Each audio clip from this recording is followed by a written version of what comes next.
Vraiment, je peux répondre. Sans chercher à rentrer ni dans une polémique, ni... je vous invite à venir regarder l'émission. Si je termine. Je l'ai regardé. Non, non, l'émission. Il y avait avec moi Sid Ahmed Khaddis. Je l'ai regardé. Non, non, je termine.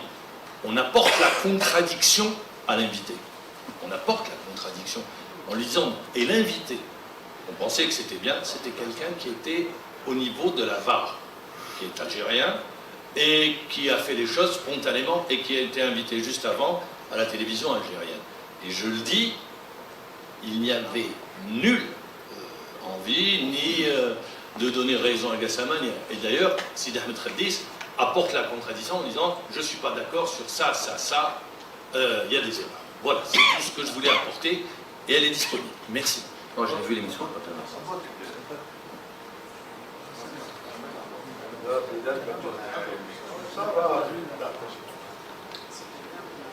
Bonjour coach, Nazim Botola. Vous avez expliqué les raisons qui ont fait que vous décidez de continuer.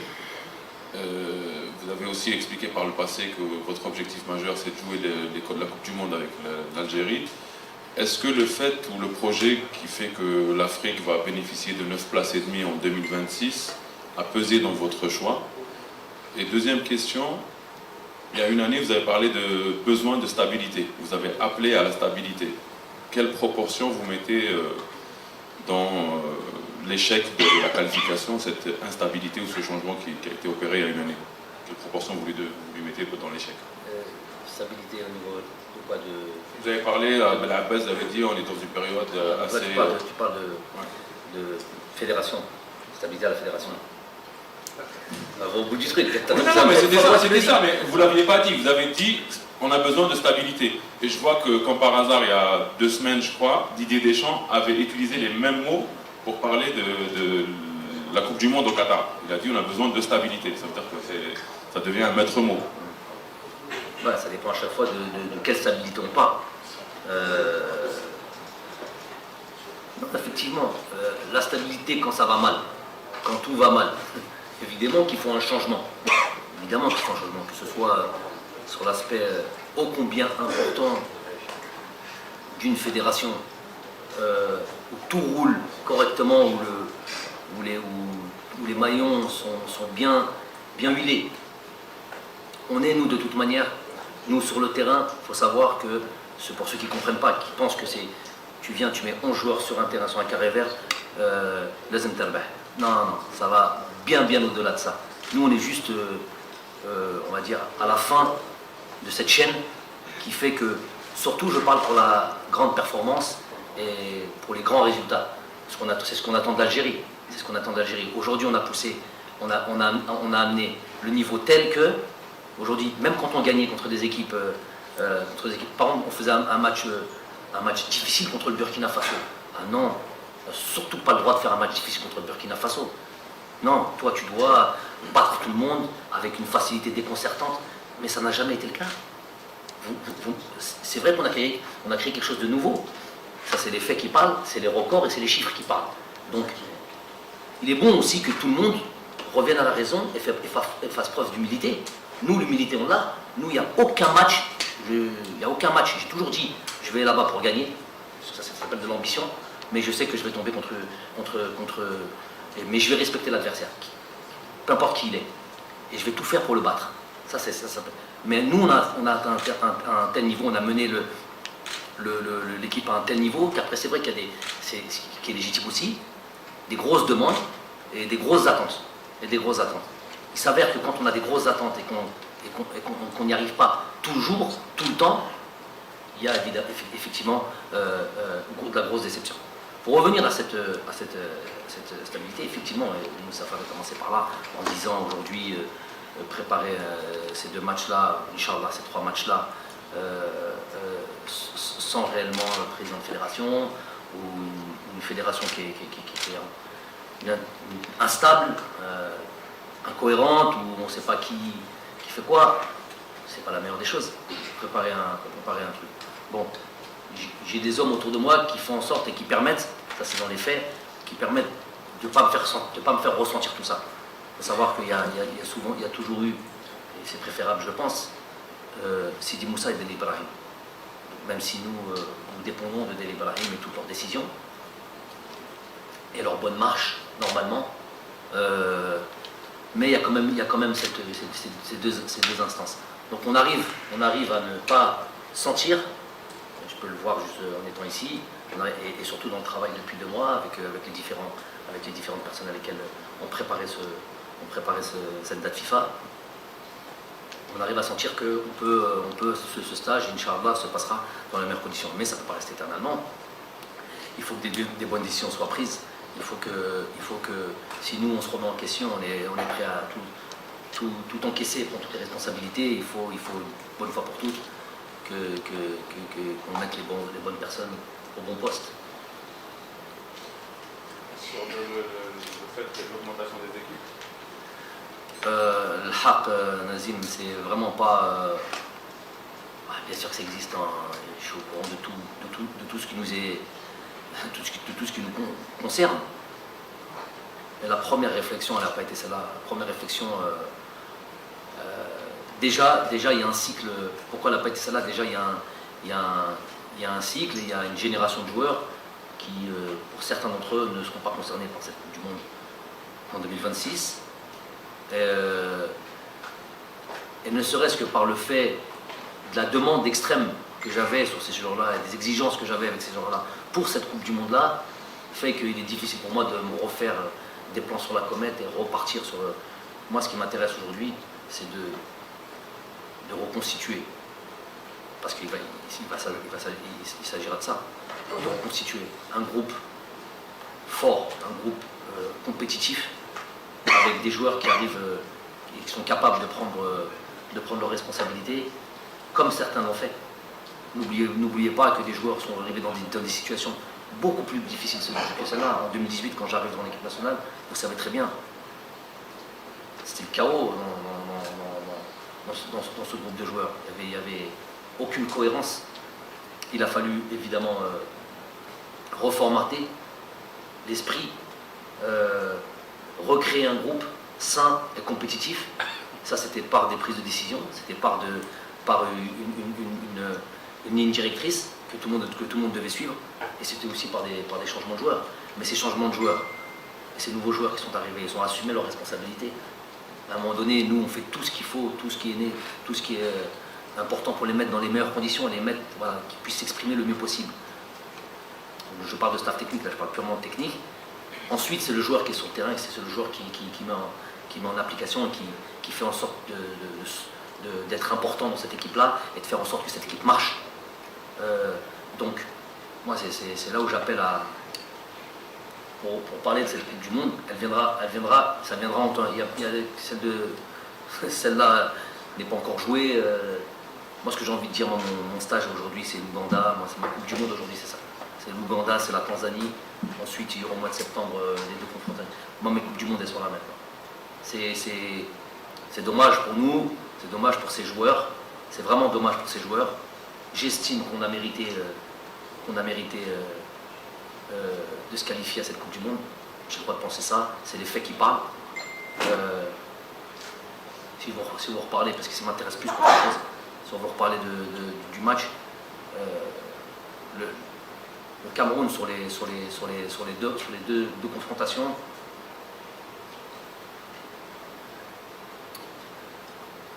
ils ont l'occasion en deuxième mi-temps sur le centre et le double arrêt de Reiss.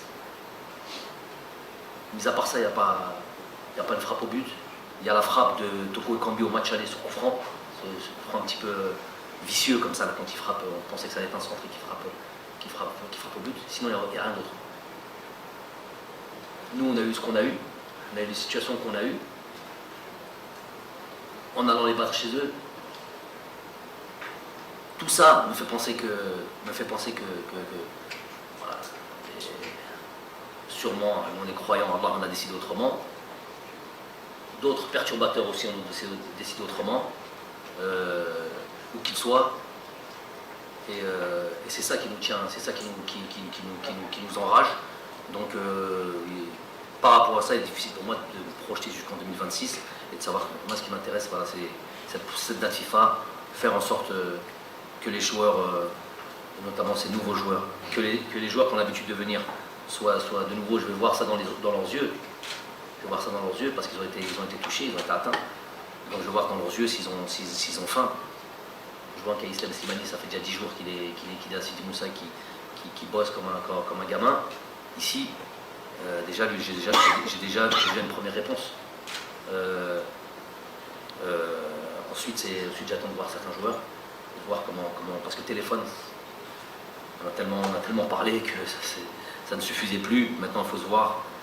Et puis surtout ces joueurs, les jeunes, qui comprennent que voilà, on est un groupe de joueurs compétitifs, de joueurs qui ont faim, des joueurs qui veulent respecter cette sélection, respecter ce drapeau et répondre aux attentes du peuple. Parce que le football est le sport numéro 1. Donc c'est ça, voilà ce qui m'incombe aujourd'hui, plutôt que de penser si loin. Bonjour coach, c'est Bilal Benari, journaliste de l'MTV, la télévision algérienne. Coach, je vais commencer là où vous avez terminé. Vous allez reconstruire un groupe fort, compétitif. Je veux savoir, coach, aujourd'hui, sur quel état d'esprit se retrouve ce groupe. Vous avez expliqué, et vous avez dit que... Je ne les ai pas encore vus, les joueurs, ils arrivent cet après-midi. Il n'y a pas de souci, coach, concernant ce point. Vous avez expliqué, vous avez tout dit qu'on était meilleur pendant des années, ça c'est sûr. L'arbitre a gâché bien sûr la partie ici face au Cameroun, mais coach, aujourd'hui, pensez-vous qu'on a négligé un petit peu l'aspect psychologique lors de la dernière période avec l'équipe nationale? Est-ce que vous allez focaliser sur cet aspect psychologique pour un nouveau défi avec cette équipe nationale? L'aspect psychologique, c'est quoi le mental des joueurs, parce que peut-être, je ne sais pas, on a vu les joueurs en quelque sorte peur des grands matchs, on a vu... Ben oui, on a vu une série d'invincibilité, coach. Alors, regardez, j'ai compris la question. D'accord. 5 équipes qualifiées à la Coupe du Monde. Niger. On va mettre ça de côté. On va commencer par le Sénégal. Une grosse équipe. On les a battus 2 fois. Ensuite, il y a la Tunisie. On les a battus 2 fois. Il y a le Ghana. On les a battus 1 fois. Non, il y a le Cameroun. On les a battus 1 fois et demie. Et le Maroc, on les a jamais joués. Donc sur les 5 équipes on les a tous battus. Ensuite, les équipes qui arrivent derrière, le Nigeria, on les a battus 2 fois. Puis voilà, on n'a pas joué l'Égypte. Voilà, donc c'est Congo, on a fait match nul, c'est un match amical. Donc le Mali, on les a battus 2 fois. Donc les grosses équipes, de tous ces 10 là, on a quasiment battu tout le monde. Ça, c'est des faits. Hadra, du Mouta Hadra, vous pouvez parler de psychologie, pour ça, il faut être psychologue. Et vous pouvez parler tant que vous voulez, c'est les faits qui parlent. C'est pas un match, c'est pas une fois de temps en temps. C'est une longue période entre toutes ces équipes-là. Maintenant, si vous voulez parler, moi j'aime bien le détail.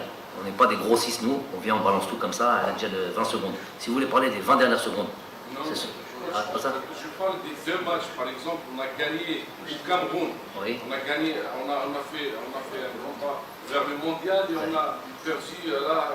Sur les 20, c'est bien, je dis sur les 20 dernières secondes. Ben voilà. Alors, donc c'est 20 dernières secondes. Donc déjà, aller battre le Cameroun au Cameroun, quand ils n'ont pas perdu pendant 24 ans. C'est un avantage pour nous, coach. Je suis en train de développer. Ça veut dire que déjà psychologiquement tu es costaud.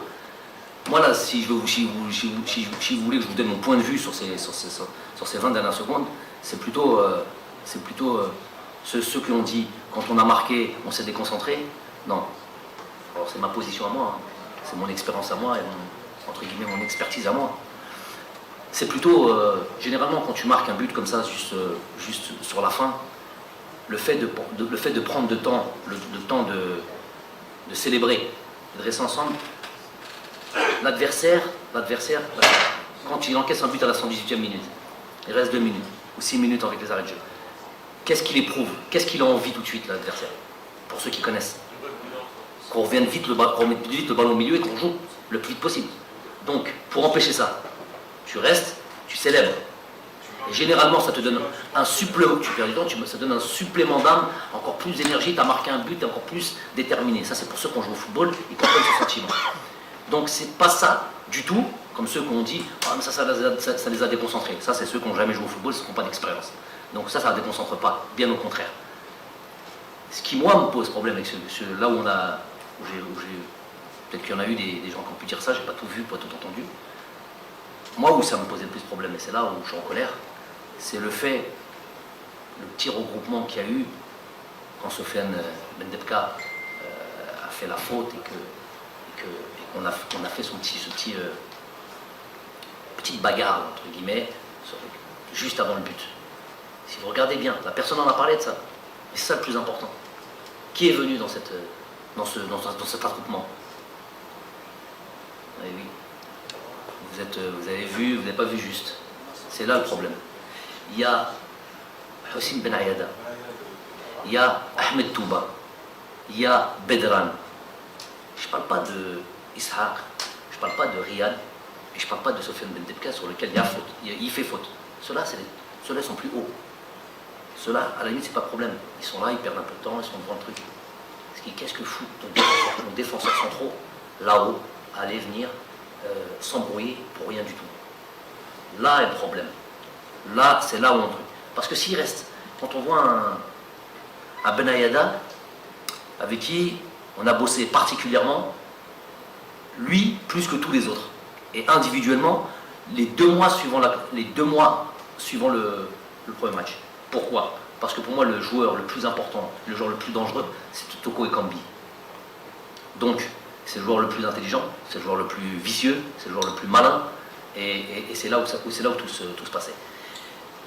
Hossein Ben Ayada a eu le mérite sur 1h30, quasiment 2 heures, sur quasiment 3h30 entre le premier match et le deuxième match, de mettre Toko Ekambi dans sa poche. Il a fallu qu'il aille dans l'attroupement s'accrocher avec je ne sais pas quel joueur pour perdre sa concentration. Finalement, sur le but, je ne suis pas en train de le pointer du doigt, je suis en train de vous expliquer, je suis en train de vous dire déjà que pendant 3h30, il a eu ce mérite. Il a eu ce mérite parce qu'il a préparé ce match-là de la meilleure des manières. Il a juste fait cette erreur de sortir de sa concentration, sachant que le football, ce n'est que ça, surtout au haut niveau. Quand un joueur comme Toko Ekambi qui joue la Ligue des Champions avec Lyon et qui est performant, dites-vous que c'est le haut niveau. Et qu'il a perdu cette concentration. Si vous regardez le but, il est à 2 mètres derrière l'alignement. Tu peux être à la limite, tu n'es pas aligné, c'est une erreur, tu as peur, tu ne veux pas jouer le hors-jeu. Mais dans ces cas-là, il faut que tu prennes ton joueur. Donc il est ni dans l'alignement, ni dans la prise du joueur. Et c'est ça, c'est 3 défenseurs centraux. C'est là où la déconcentration se fait et c'est là où on perd. C'est le haut niveau, ça joue sur des détails, on le savait. Je vous ai dit, tous les rencontres, c'est 1-0, 0-0, penalty. Voilà. Si on y rajoute l'arbitre, voilà, ça fait beaucoup de choses. Mais quand même, coach, vous allez... Non, c'est pas quand même coach, c'était complet là ce que j'ai dit.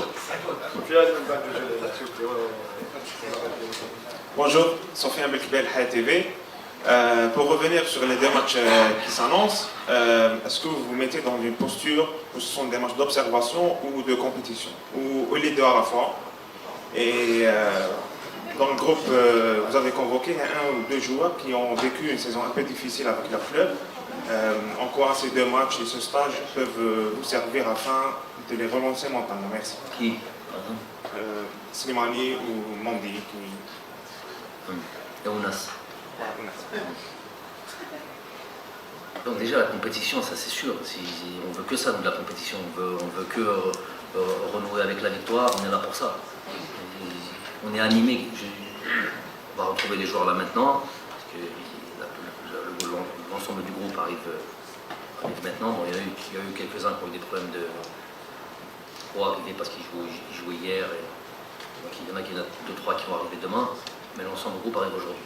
Donc nous, ça reste, c'est où on repart avec l'idée de compétition et d'aller faire de la victoire notre principal objectif à chaque fois, ou non, il n'y a pas d'observation. Et non, ça n'empêche pas l'observation. Il va y avoir des joueurs, je vous ai dit, il va y avoir des joueurs qui vont y aller mais au compte-gouttes. Et je ne veux pas les mettre dessus dans la difficulté. Donc on va faire en sorte de faire les meilleurs choix possibles pour pouvoir être et très compétitif, gagner et intégrer doucement ceux qui nous auront donné entre guillemets l'envie sur les 4-5 séances d'entraînement, l'impression qu'ils peuvent jouer ce genre de match très particulier. Ensuite, il y aura ce troisième match, Inch'Allah, j'espère qu'on arrivera à finaliser aujourd'hui, demain. Et là, dans ces cas-là, on aura la possibilité de voir et d'observer tout le monde. Ça, c'est la première des choses. La deuxième des choses, les joueurs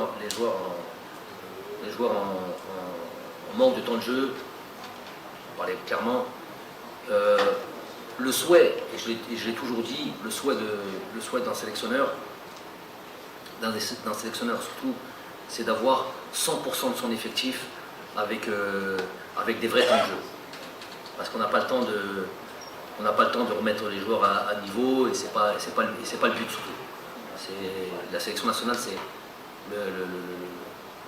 les meilleurs joueurs au bon moment. Il y a des postes, c'est pour ceux qui disent mais lui il n'a pas de temps de jeu, comment ça se fait qu'on l'a sélectionné, tout ça. Quand je dis ça, je ne ferme pas et dis voilà, si lui ne joue pas, il ne peut pas venir. Il y a des postes ou des situations particulières où on est obligé de faire enfreindre la règle. L'idéal pour moi, ce serait que tous mes joueurs soient compétitifs et tous mes joueurs ont un minimum de temps de jeu. Tu peux ne pas être sur 4 matchs dans le mois, jouer les 4 matchs. Tu peux en faire 2 complets, rentrer une fois, et puis voilà. J'estime qu'avec les entraînements, avec tout ça, j'estime que tu es compétitif. N'oublions pas aussi que nous n'avons pas le plus grand effectif. Des fois, on s'imagine, oui, Anna. J'ai un problème aujourd'hui d'attaquant, Slimani ne joue pas. Quel est directement, là si je vous pose la question, parce que la sélection c'est facile, quel est directement l'attaquant de niveau international de suite disponible? De suite, maintenant disponible, si vous avez. Vous avez le droit de dire, hein, si vous connaissez. Le meilleur en termes de temps de jeu, c'est Zedatka. Il a joué. J'ai parlé d'attaquant. Attaquant. Diallo. Ah voilà. Je l'ai celle-là. D'ailleurs, c'est pour ça que j'ai ouvert la boîte de Pandore.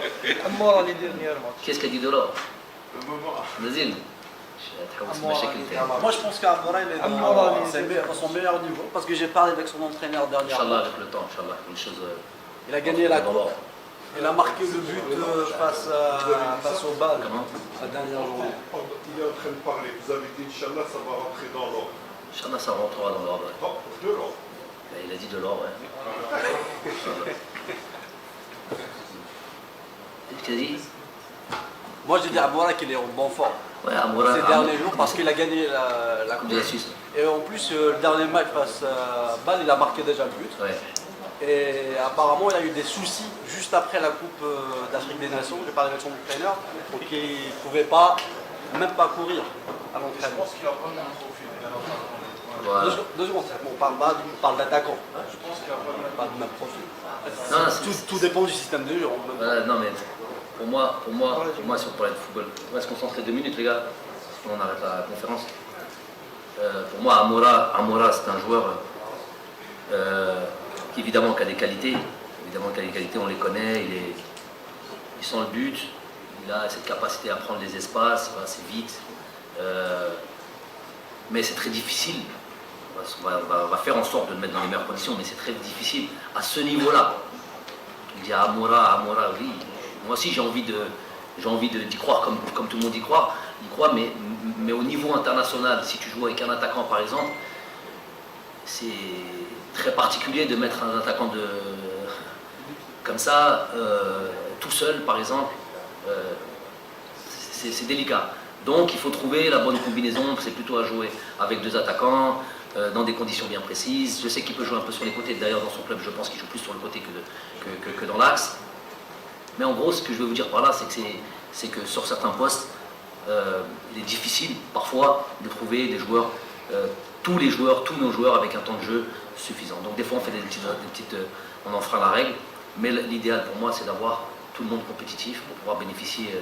Ça c'est le choix du roi, d'avoir tout un groupe compétitif, et là dans ces cas-là tu peux faire ce que tu veux, tu peux jouer à ce que tu veux. Des fois tu es obligé de baisser un petit peu tes exigences. السلام عليكم. كوتش كريم بالعربي، قناة الجزائر الدولية. كوتش، مباراة أوغندا راح تعرف عودة المنتخب بعد ما كانت مقررة بوهران، لكن لأسباب راح تلعب في ملعب 5 جويلية. حبينا نعرفوا فقط يعني المو على الروتور تاع ليكيب ناسيونال الملعب 5 جويلية، وهل المنتخب الجزائري راح يواصل ربما مباريات التصفيات في ملعب 5 جويلية، لانه المباريات كانت مقرره 3 مباريات كانت مقرره في وهران، لكن في الاخير المباراه الاولى امام اوغندا راح تلعب في ملعب 5 جويلية. هل راح تواصلوا اذا ممكن المنتخب الجزائري يجدد المعالم تاعو في ملعب 5 جويلية؟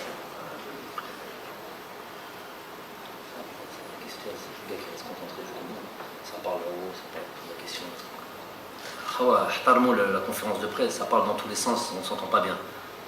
Soyez patients 2 minutes, on termine bien, il y a des gens qui regardent, par respect pour eux.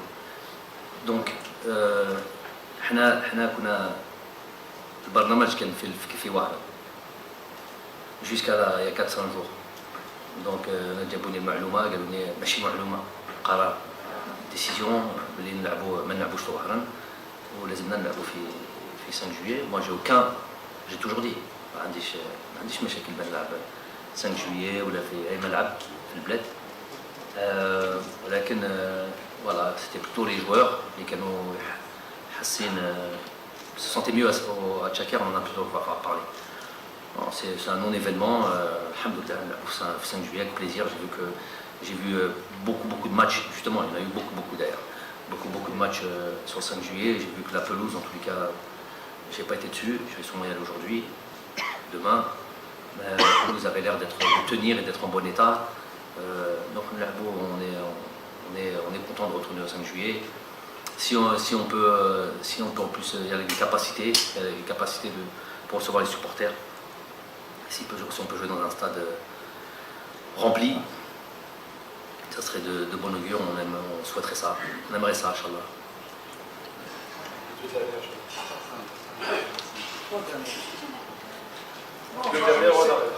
Le secrétaire général a déclaré que Oran n'est pas homologué. C'est ça ma question. Qu'Oran n'est pas homologué. Homologué par la FIFA, par la CAF. Comment programmer un match à Oran alors qu'il n'est pas homologué? C'est ça. ما قالونيش هذا C'était une déclaration avant-hier du secrétaire général. C'est un amateur. Comment programmer un match de l'équipe nationale à Oran alors qu'il n'est pas homologué par la FIFA et par la CAF? Je ne veux pas contredire le secrétaire général s'il a dit ça. Ouais, il a plus d'indications que moi, mais moi, je n'ai pas entendu ça. Je n'ai pas entendu que le problème, c'était un problème d'homologation. Non, c'est pas ce que j'ai entendu. Wallah alam. Bonjour coach, Amel Farhan à la Planète Bilal. Coach, ce stage vient à peu près à la fin de saison footballistique, la plupart des championnats sont finis. Est-ce que vous avez des craintes par rapport à l'état physique de vos joueurs concernant quelques joueurs qui ont joué beaucoup de matchs dans le jeu? Merci. Oui, c'est toujours quelque chose à prendre en considération, ça. Ça à prendre en considération. On arrive en fin de saison, il y a une fatigue évidemment, surtout sur les joueurs qui ont beaucoup joué. Et puis il y a les vacances qui se raccourcissent finalement pour eux. Là où ils attendent d'aller se reposer, on leur demande de faire des matchs internationaux. Justement, dans les matchs, dans ce 3e match qu'on pouvait avoir, on avait des destinations où on devait se déplacer trop loin. On sait que ça n'aurait pas été bénéfique parce que ça va prendre en considération ce point-là. Les joueurs suivent, les joueurs ne disent rien. Je ne pense pas on a telle implication des joueurs, mais on sait que voilà, pousser, si on devait jouer par exemple ces matchs sur ces destinations assez lointaines, on sait que ça serait situé autour du 13 et du 14 juin jusqu'à la dernier jour de la date FIFA. Le 15, retour dans leur pays, plus ou moins, si c'est en Algérie, en Europe, je ne sais pas quoi. Et très tôt reprendre la saison, parce que justement il y a la Coupe du Monde cette année et que la Coupe du Monde se fait au mois de novembre. Donc tous les clubs vont reprendre très tôt. Il y a des clubs qui vont reprendre justement mi-juin, donc au dernier jour de la date FIFA. Donc on dirait peut-être que les entraîneurs peuvent donner un petit peu de jours pour les joueurs, pour les internationaux. Déjà, c'est pas tous les entraîneurs. Et 2, quand on donne un peu de jours, c'est un peu de jours, c'est pas beaucoup. Donc tu as tes vacances réduites vraiment. Donc c'est toujours un contexte particulier de jouer comme ça en fin de saison. Ça a toujours été le cas, la Koulihel. Il va falloir faire avec. Moi, bon, sur les 2 premiers matchs, à la limite, ça pose pas trop de problèmes. Hein. On joue le 4 et le 8. À la limite, si j'avais libéré le joueur, le 9, à la limite, c'est encore un peu de temps. Moi, je tiens à faire ce 3e match-là pour pouvoir voir tout le monde. On va devoir faire un effort. Peut-être, il va falloir faire preuve d'un peu d'intelligence. Peut-être après ce 2e match, on libérera 3-4 joueurs qui ont fait une saison lourde, qui ont joué la Champions League, qui ont joué tout ça et qui vont avoir leurs vacances réduites, sans pour autant avoir la possibilité d'avoir des vacances par leur club, et surtout qu'ils ne seront pas obligatoirement concernés par ce 3e match. Donc, tout ça me fait dire que peut-être l'intelligence voudrait qu'on les libère un petit peu, qu'on les libère, et on n'aura pas beaucoup, on a 3-4, voilà, mais qui ne mettent pas en difficulté le 3e match surtout. Il faut avoir des joueurs qui vont jouer, des joueurs qui peuvent rentrer au cas où. Tout ça en prend en compte évidemment.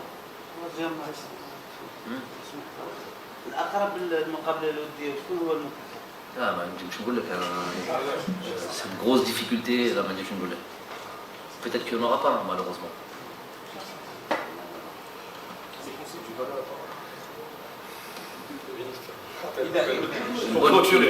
Une bonne question pour clôturer. Salam. سي بون حسين بوشكيم جريدة الملعب. تحدث انت عن الشعب الجزائري، هذا الشعب الجزائري اللي راهو سعيد جدا ببقائك على راس العرض الفنيه، واحنا كجزائريين ابناء الشعب سعداء جدا ببقائك على راس العرض الفنيه. امو بور لي سيبورتير الجيريين اللي دعموك وساندوك في وقت السراء والضراء. دوزيام كيسيون، اليوم نشوفوا نهايه موسم رياضي في البطولات الاوروبيه بالنسبه للاعبين الدوليين. القوا نشوفوا رياض محرز توج بالبريمير ليغ، اسماعيل بن ناصر بسكوديتو بعد سنوات طويله، يعني الجزائر عمورة بكأس سويسرا. من دون شك انت كناخب وطني يزيد فيك النص تشوف يعني لاعبين كانوا يدربوا على يدك توجوا في البطولات الاوروبيه. لا عيسى ماندي دومي فينال تشامبيونز ليغ ثاني. بو عيسى الا تقولوا الا تسقسيه الا تقولوا الا راك فرحان على الموسم تاعك بالك ما يكونش 100% satisfait. Parce que voilà, il aurait préféré plus jouer et nous-mêmes on aurait préféré qu'il joue plus. J'espère que l'année prochaine cet été aussi est très important pour nos joueurs qui prennent les bonnes décisions pour pouvoir être voilà, plus compétitifs l'année prochaine, et ça va être important. Ensuite, évidemment, c'est une bonne, ça pour le coup c'est une bonne question, pas une bonne question, c'est un constat. فرحانين وفخور عليهم، على رياض وعلى إسماعيل. C'est vrai que le Milan n'a pas gagné le championnat depuis très longtemps, je ne sais pas depuis 11 ans. Donc, alhamdoulilah, c'est pas tous les jours un compatriote qui peut gagner un Scudetto. Je crois que c'est la première fois. Donc ça mérite. C'est vrai qu'Ismaël est tellement discret que des fois on oublie on l'oublie tout simplement. Donc félicitations à Ismaël, félicitations à Riyad, à Amoura qui a gagné sa coupe. Et on espère qu'on aura d'autres. On espère qu'il y aura voilà, nos joueurs. Ça veut dire des choses, ça. Ça veut dire des choses que d'avoir des joueurs de notre équipe nationale qui gagnent des trophées ici et là. Ça veut dire que voilà, ils ramènent leur expérience, leur qualité, leur truc et mettent ça au service de l'équipe nationale. Donc félicitations à eux. Chad, comme Boutlek, j'ai pas besoin de le répéter à chaque fois, ça perdrait de sa valeur. Rani Hena parce qu'elle a Djalom dans la première idée. Ensuite, évidemment, il y a le travail, il y a être en accord avec le travail qu'ils vont mettre en place, et surtout croire au travail qu'ils vont mettre en place. Et donc ça vient en second temps. Avant même de réfléchir à ça, d'abord savoir si on est entre guillemets, pas dire désiré, mais si on répond toujours à une certaine attente et une confiance. Ensuite il y a aussi les dirigeants. Bon, les dirigeants on n'a plus pour l'instant. Donc le prochain, j'espère qu'il va candidature effectivement. Donc le prochain, j'espère qu'il nous fera confiance aussi. Et puis après nous, j'espère qu'on repartira pour un cycle. Notre but, ça on ne perdra pas ça. Et si je sentais que je n'étais pas capable de faire ça, on aurait laissé la place à d'autres gens plus compétentes. Mais notre but, c'est toujours de faire en sorte d'être une nation forte et d'élever toujours notre drapeau le plus haut possible. Et qu'on soit respecté le plus haut possible, au plus haut point. Donc ça c'est la quête de notre travail. Et moi, je suis habité par ça. Moi, j'admets pas j'admets pas que notre équipe ne soit pas en Coupe du Monde. Je vis une partie du temps au Qatar et il y a tous les drapeaux des qualifiés pour la Coupe du Monde qui sont dressés sur toutes les rues de Doha. Et de ne pas voir l'Algérie fait mal. Comment sur le décès de l'ancien international Allah yarhamou, Allah yawasi alayh. Tous ces joueurs qui ont rendu service à cette équipe nationale, qui ont participé à des Coupes du Monde, qui ont représenté l'équipe nationale au plus haut niveau, ont toujours été, d'ailleurs on n'a jamais trop entendu parler de ces joueurs. Les SF, nous on a cette tendance à oublier un petit peu, à oublier nos joueurs, on a la mémoire courte, des fois c'est malheureux. Des fois je m'imagine qu'il y a un bureau, un organisme qui serait chargé comme ça de faire attention, pas que le football, pas que les footballeurs, tous les sportifs, au moins tous les sportifs, je reste dans le domaine du sport, et faire en sorte qu'il y ait un suivi, ils ont représenté le pays au plus haut niveau, et ils se sont battus pour ça, et surtout à l'époque, il n'y avait pas de réels moyens, il y avait juste vraiment l'envie d'aller représenter son pays. Et voilà, donc on va parler de lui, Allah yarhamou, mais il y en a eu d'autres aussi, ces dernières années aussi, qui sont partis dans des conditions un petit peu... Abdouba, Allah yarhamou aussi, alhamdoulilah, on a eu l'occasion de lui rendre visite. Il y a aussi Madawi qui est malade, Allah yashafi, on ira le voir, Inch'Allah. Ça a été mes entraîneurs en plus. Donc voilà, faire en sorte qu'il y ait une petite structure qui permettent d'avoir un suivi de nos anciens sportifs et faire en sorte de les assister si besoin est. Nous-mêmes, avoir une solidarité, je pense, c'est le minimum à avoir. Plus de reconnaissance en fait, plus de reconnaissance pour nos anciens joueurs. C'est bon? Ma dernière question. Est-ce que les portes seront ouvertes pour Andy Livan? Non, ce que je peux dire, c'est que je l'ai dit, je l'ai répété, ceux qui ont voulu pervertir mes mots, je les prends au défi d'aller vérifier exactement ce que j'ai dit. J'ai toujours défendu l'instance. Déjà, j'ai toujours défendu je pars toujours d'un principe, j'ai rien de personnel avec... J'ai déjà dit ça, absolument rien de personnel avec Andy, bien au contraire. Bien au contraire, si vous pouvez regarder un petit peu mes interventions, même sur le reportage de Beansport après la CAN, c'est un joueur qui a été exemplaire quand il a été avec nous. Il n'y a pas de souci là-dessus. Humainement, il n'y a aucun problème parce que c'est un joueur qui est sans problème. Il y a juste une prise de position qu'il a eue, pas par rapport à moi, par rapport à l'équipe nationale, par rapport au pays, par rapport à la fédération, par rapport aux joueurs. Par rapport aux joueurs, pour ceux qui savent, pour ceux qui connaissent, telle prise de décision dans un groupe, c'est une bombe. Donc, je vous mets dans la confidence, il y a eu une discussion depuis, voilà, et puis les choses, il y a d'autres informations qui sont intervenues, qui n'étaient pas là avant. Avant, c'était très clair ce qu'il avait mis comme souhait, avec ce qui avait motivé ce souhait-là, c'était très clair, et c'était pas acceptable pour nous, tout simplement. On ne peut pas faire ça. C'est ouvrir une porte à beaucoup de déviance. Nous n'acceptons pas ça. Maintenant, il y a eu d'autres éléments qui sont apparus. Il y a eu, et puis, Inch'Allah, voilà, en temps et en heure, il aura réussi à dire des choses. Et jamais l'équipe nationale, elle n'appartient pas à Djamil, loin de là. Je suis au service de cette équipe nationale et tous ceux qui sont au service de cette équipe nationale se doivent d'être irréprochables, tout simplement. Bon, merci.